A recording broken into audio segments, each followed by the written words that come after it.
Ikaw, Bongo. Kumpare ta ka.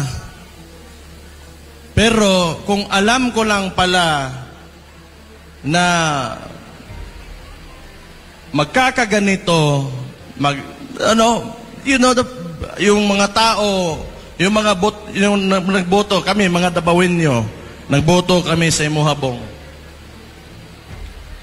Kung alam ko lang na ganito lang pala yung gagawin mo, sana hindi na lang. Pero unfortunately for us, mas napabilib pa ako nitong si Risa Contiveros kaysa ni Bong. Kasi ever since talaga, nasa previous administration, kalaban yan hanggang ngayon consistent yan at di talaga natatakot yan. Pero, maglalagay tayo ng mga you have time pare, Bong, na kahit you have time to redeem yourselves. So, ito na nga yung sinabi ko galing pa doon sa simula pa lang nung paglabas ko sa Leaders Forum ng Hakbang ng Maisog. Lahat ito, tayong lahat ngayon ay kagagawan lamang ng isang tao. And who is responsible kung bakit tayo nandito ngayon, nagsasama-sama at gusto mag-express ng mga sentiments natin. Sinabi ko yan, simula pa lang, wala sanang ganito kung maayos lang yung presidente natin.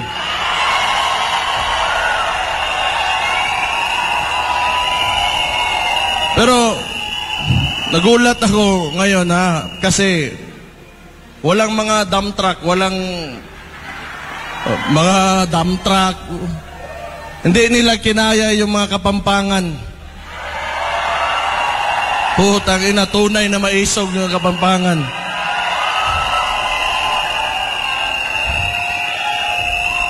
Pumunta kaming Dumaguete. Bigla na may mga dump truck. Simple lang naman yung hinihingi namin. Hindi naman siguro lahat ng tao o may tao sa bundong ito na tama lahat ng ang ginagawa. Yung gusto lang natin is the right to express ourselves. At yun na lang yung hinihingi natin, ayaw pa. Baka ang sunod niyan, hindi na tayo pwedeng huminga. Ano bang problema talaga ng... It's a very confusing administration, actually, sa totoo lang. Hindi ko maintindihan yung mga kilos o mga ginagawa. Parang ako mayor ako ng Davao. Ako si Sebastian Duterte, yung mga hindi ako kilala ha. Ako yung mayor ng Davao. Ngayon,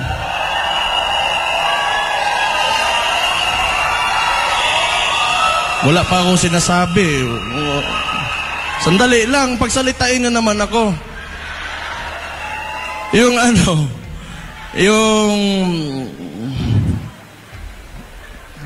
Kaya ganito ha. Ako, local executive ako. Siyempre, alam ko yung concerns ng mga barangay namin, yung mga communities. Ang problema, dahil siguro, kasi nagsasalita nga ako, not really against, but I'm just pointing out, tinuturo ko lang naman yung mga kailangan ayusin. Kung tingin nyo against ako, di wala akong pakialam. If you take it, negatively, wala akong pakialam. Pero hindi pwede na hindi tayo magsalita.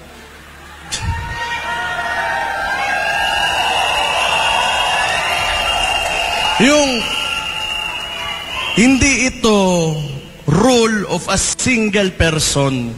It's demokrasya tayo eh. it is the rule of the majority. Hindi ibig sabihin na kung anong gusto mo mangyari o gawin mo, yun na yung mangyayari dyan. Kailangan mong pakinggan yung boses o ano yung mga sentimento talaga ng mga hiya, na sobrang walang hiya talaga, o tanga.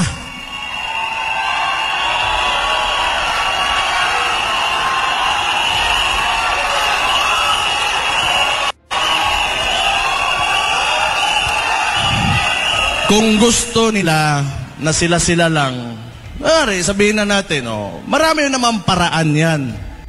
Kung gusto nilang ayaw bumaba o gusto nila sa kanila pa rin yung susunod na maging presidente, kanilang manok. O di, magtrabaho ka. Bakit mo utuin yung mga tao, papipirmahin mo, tas magbibigay ka ng ayuda na may mukha nyo pa? Utang ina ninyo.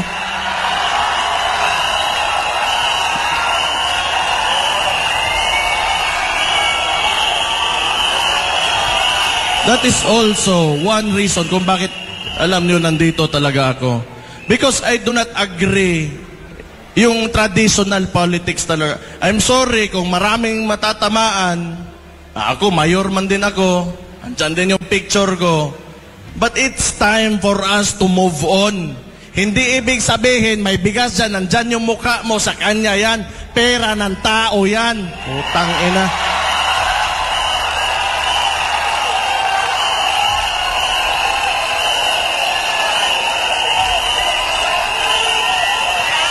Alam nyo, pag lagi tayong nandito sa cycle na yan, yung mga practices talaga ng Philippine politics, pa-picture-picture, kada may bigay ng pera sa mga kailangan, may picture talaga nakaabot, ipopost, kunwari sa kanya yung pera na yon, hindi naman talaga. Huwag na kayong maniwala sa ganon. Kailangan, we have to go beyond that.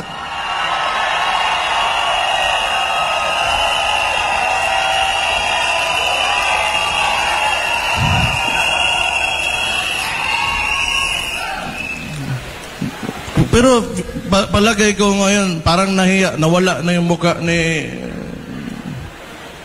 Nahiya rin. Meron din palang hiya. Yung picture, napakalaki before, ngayon, maliit na lang. Utang ina. Hindi. Excuse me for my bibig ko. Ano lang yung expression lang yan.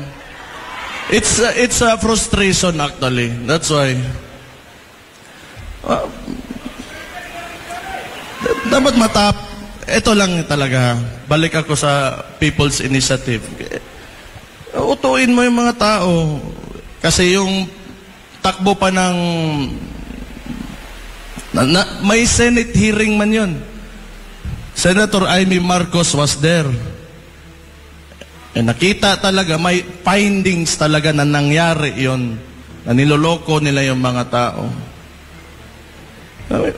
Sa dami mong problema and the opportunity that you have being a head of state, a president, or, like a couple of people who are in the highest places in government, positions in government, ang dami mong pwedeng ayusin, but your unang-una mong priority is magpatagal lang ng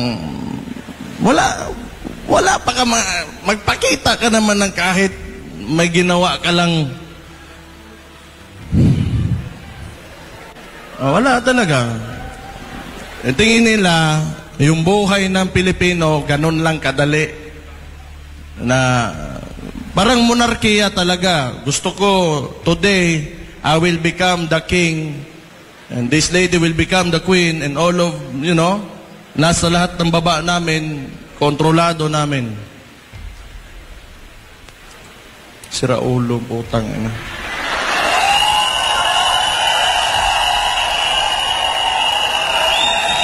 tingin nyo ba normal yan? Kaya nga, either makapal talaga yung mukha mo na ayaw mo dumaan ng election or tanga ka. Hindi ako ang nagsabi nun.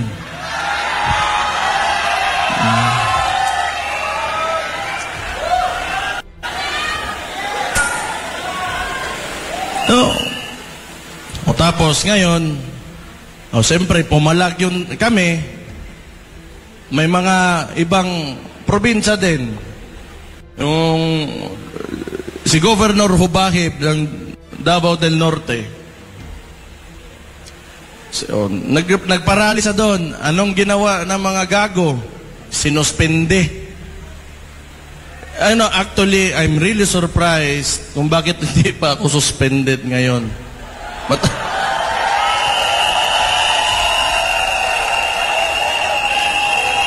Siguro, hindi nila alam siguro, tama ba, mali ba, tama ba. Pero, okay lang din. I-suspend nila ako, okay lang. Libre yun na bakasyon. Yung mga anak ko, mapasal ko, wala ko iisipin. Hindi na ako mag-take ng leave. Pero, rumors lang din naman yun. Sinuspende nila si Governor Hubahib pagkatapos ng hakbang ng Maisog. Kasi, sa kanila, hindi pwede na magsalita ka. Hindi pwede na may ibang tama or may punto ka. Kailangan sila lang yung tama lagi. Saan yung utak nito mga to?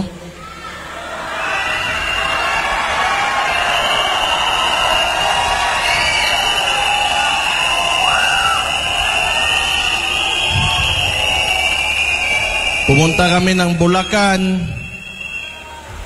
Ang hakbang ng Maisog, nag-attempt sa Bulacan, hindi natuloy. Ang dami nilang exhibition, gamit pa yung mga tao sa gobyerno. Sa Dumaguete, it was the same thing. Pumunta kami ang hakbang ng Maisog, andon, kasama si former President Rodrigo Roa Duterte. Nilagyan nila ng mga truck yung part kung saan dapat yung demonstration. So, bakit ganun ba kasupot talaga yung mga galawan ng itong mga to? Di na lang pwedeng hayaan na lang. Maglaro lang kayo ng patas.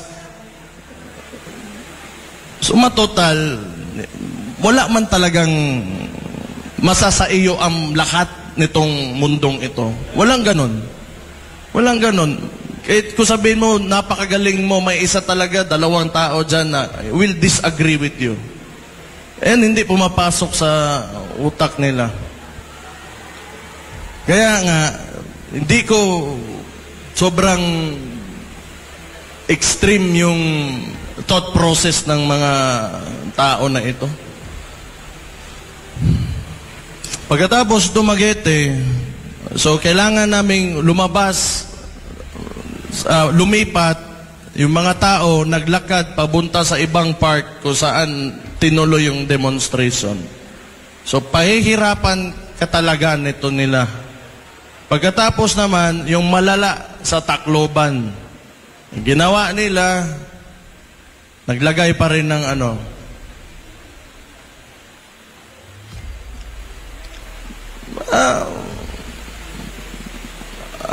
tingin ko lang masyadong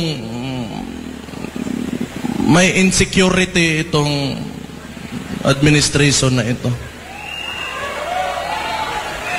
Kasi if you are really confident with what you are doing, ano yung trabaho mo at sa mga ginagawa mo at maayos ka naman, so bakit mo pipigilan yung mga ganitong klaseng activities? Wala naman, no harm done.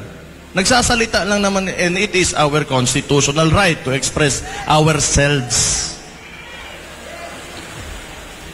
Siguro may ano yan. Ewan ko lang, hindi ko lang talaga alam. Kasi hindi rin naman talaga itong si BBM, yung klase ng presidente na he will address, like current issues. Napansin ko lang, pinipili niya lang. And it's, a lot of this, itong nangyari dito, alam ko yan kasi mayor ako. Sipin na lang natin, nasa isang barangay, may nangyayari na ganito. Then, it will be my responsibility and part of my job. Kung tatanungin ko, what is the problem? Paano natin ayusin yung problema na yan? Paano natin para matapos na lahat at mapayapa tayo ang lahat? Pero wala akong makitang attempt talaga from this administration na gawin yun. All they do, pagkatapos ito, marami na naman yung mangyari sa Davao. Katulad nung, ito talaga. Ako, mayor ako. Ayaw ko yung mga tao sa Davao, bangag. Ayaw ko ng drugs, di ba? Ayaw ko ng mga tao doon kumakain ng sabo o ano-ano dyan. So,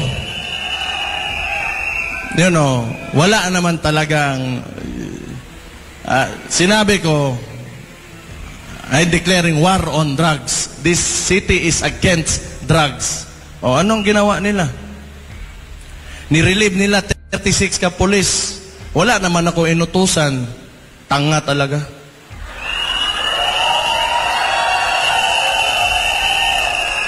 Kung yun, kaya nga, it's really confusing. Hindi naman masama yung intention ko na, siguro masama kung involved ka in illegal drugs. But, for the people na ayaw nila na kumain ng sabo yung anak nila, yung kapatid nila, ayaw nila mag-shrink yung utak, bakit, why is it an issue for them? Itong DILG. Bakit ang dami nyo maniobra para...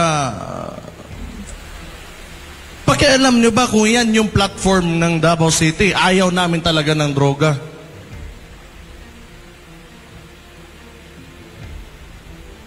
What? So, does it mean that you are supporting illegal drugs?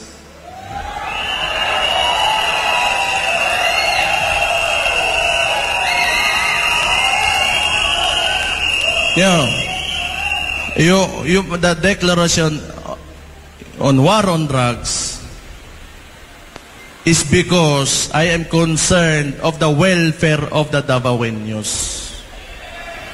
Tapos gusto nilang barahin, isira ulo.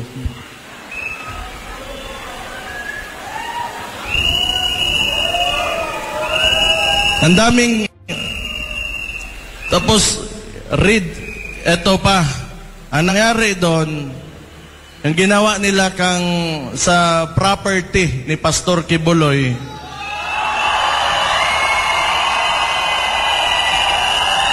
this is a very recent one.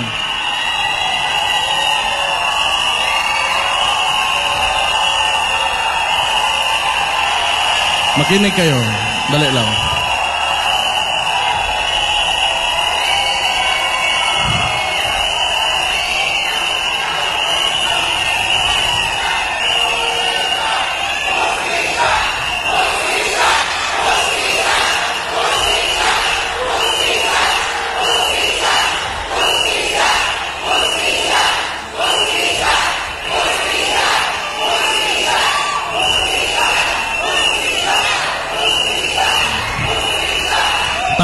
Talaga. Yan ang wala talaga sa Pilipinas. Hustisya.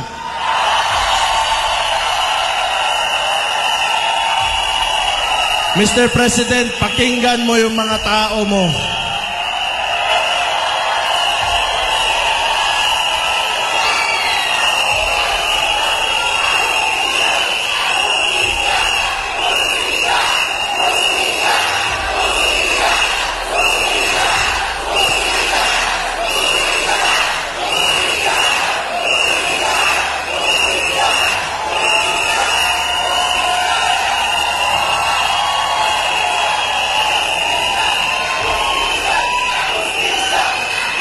Ayan. Oh, kanino kagagawan to? Huwag nyo sabihin yung regional director. Oh, huwag nyo sabihin ako. Huwag nyo sabihin yung Chief PNP. 3 rehiyon ng mga police andon just to apprehend one person. Excessive show of force talaga. What? Are you trying to intimidate us? Mahiya naman kayo, putang ina nyo. Ang mga tao ang naglagay sa inyo dyan.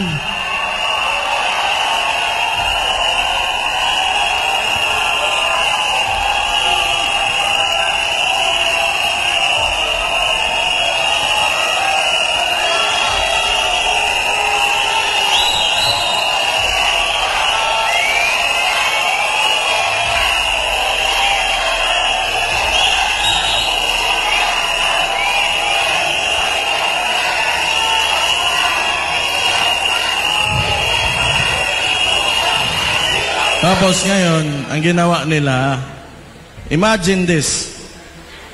Pagkatapos ng mangyari yon, hindi siguro nila nakuha yung gusto nila, nirelieve nila yung mga polis na sila rin naman nag-utos.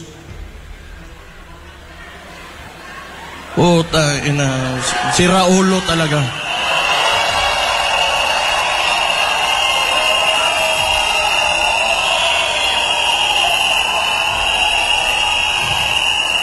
Kinontradict lang nila yung kagagawan nila. Kinokontradict lang talaga nila sarili nila. Tapos ipapalabas nila, wala naman talaga tong ginagawa itong administration na to. Alam nyo saan magaling to? PR lang. Lagi lang, kasi hawak nila mainstream media, gusto nilang utuin yung sarili nila na everything is alright and walang problema. Yan lang talaga. Oh. Sige.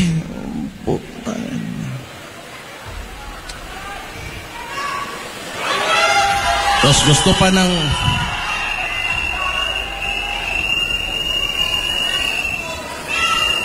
Ngayon, gusto pa ng gulo.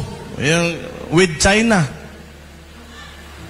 Pwede ka naman, you can approach, the best way to approach, especially pag territorial conflict is through diplomacy talaga yan.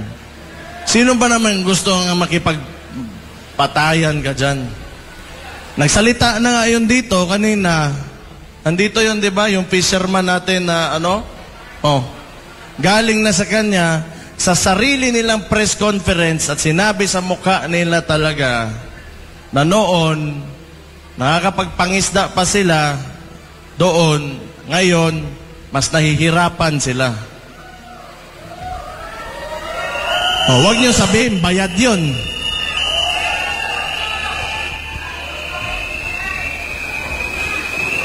Kailangan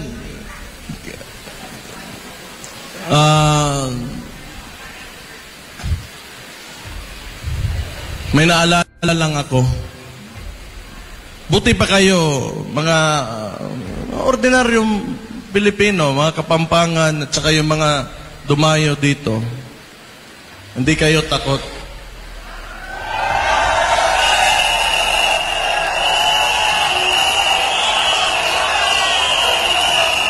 Pero, tingnan natin yung Congress natin ngayon at yung Senado.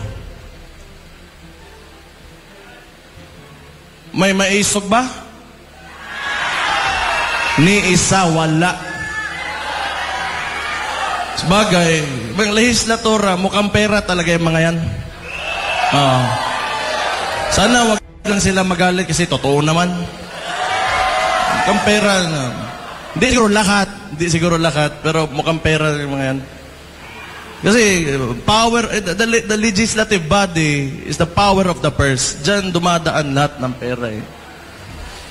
So, lahat ngayon, soft projects, katulad ng isang, may video, sa Davao. sa Digos, may binigay na ayuda, kinuha ng barangay yung 8,000, ang binigay doon sa recipient is only 2,000. So, you know, pag soft projects talaga, mabilis lang yan. And they are all funneling the budget on soft projects. So, kayo na bahala mag-isip kung ano yan. Ikaw, Bongo. Kumpare ka. Pero kung alam ko lang pala na magkakaganito, yung mga tao, yung nagboto kami, mga Dabawinyo, nagboto kami sa Imuhabong. Kung alam ko lang na ganito lang pala yung gagawin mo, sana hindi na lang.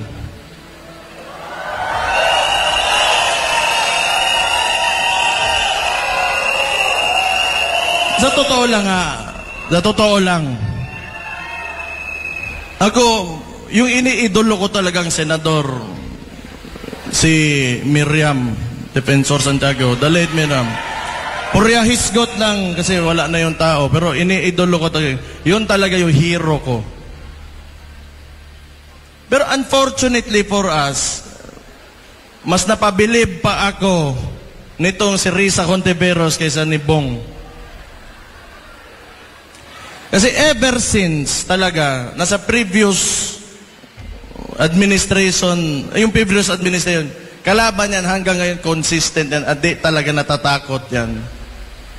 Pero, you know, maglalagay tayo ng mga, you have time, pare, Bong, na kahit you have time to redeem yourselves. Ihatag ni ipakita sa MOA that you will stand by the Filipino people. Show your love, yung pagmamahal mo sa bansa, na mas umaapaw pa kaysa sa pagmamahal mo sa sarili mo. Kasi hirap na yung mga tao ngayon.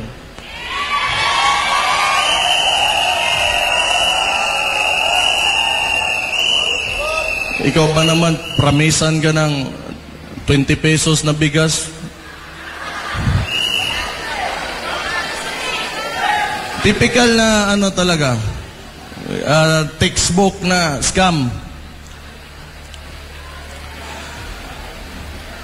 Wala. Ano talaga, pangloloko lang talaga nakikita ko. Abuse of authority, lahat ng pinapakita ng administrasyon na to is not a good example, you know, for our current leaders and our future leaders. Kung yan yung pinapakita na ugali, kultura, and you know, ways of handling government, then kawawa naman yung Pilipinas talaga. Kawawa naman. Sana naman matapos na itong mga yung practices ng mga trapo talaga. Nakakapagod na rin. Sa tagal na panahon, yung problema talaga ng Pilipinas, alam nyo, corruption talaga. Corruption talaga. Magandang gawin, naiisip ko, ibalik mo yung death penalty, isama mo yung corruption, plunder, bribery. Tingnan natin kung may tatakbo ba andyan sa Congress at Senado na yan.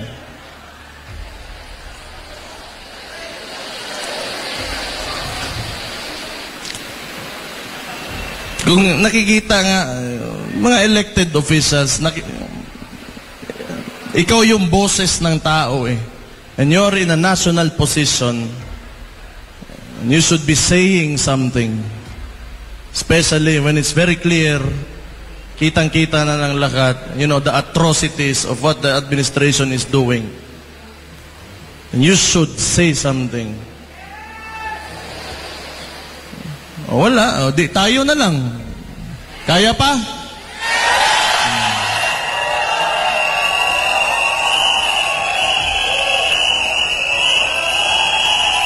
Pero alam nyo, hindi ako naniniwala na hindi kaya talaga ng Pilipino.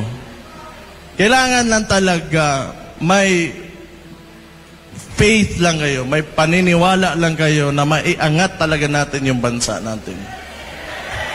Kasi kung hindi, wala sana tayo ngayon dito.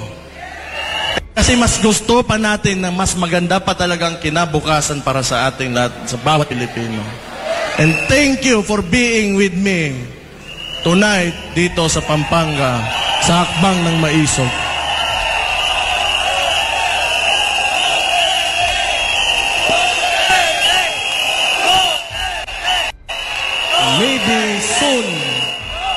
Maybe soon, you know, yung mga anak natin, yung mga our grandkids, yung mga apo natin, they will be living in a better Philippines, na mas maganda, mas maayos, mas maligaya na Pilipinas. So, salamat for being with us sa Hakbang ng Maisog. Ituloy nyo lang. We share the same sentiments. Gusto natin ng maayos na kinabukasan at may seguridad para sa mga susunod sa atin. The future generation. Yun talaga yung mahalaga. Someday, hindi na nila pagdaanan pa yung mga dinadaanan natin yan. We should give them, you know, better problems than what we have now. And I think that is the ultimate goal and our ultimate responsibility as parents and as elders sa bansang ito. So, kailangan sama-sama talaga tayo, united tayo with one cause na at isang paniniwala na makakamit natin mas maliwanag at mas progresibo, magandang Pilipinas pagdating ng panahon.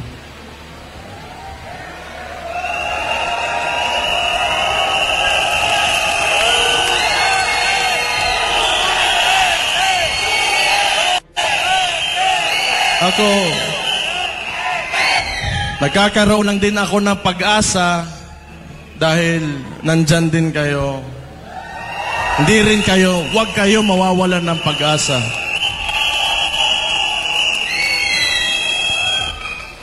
Okay na yun? Tama na, marami pa magsasalita. Pero, you fight for your country.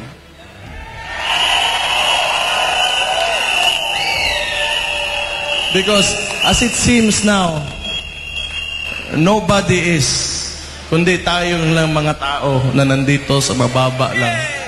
So we will fight for that. And no one, sa nakikita ko, sa politika ng Pilipinas ngayon, takot lahat, kayo lang yung maisog.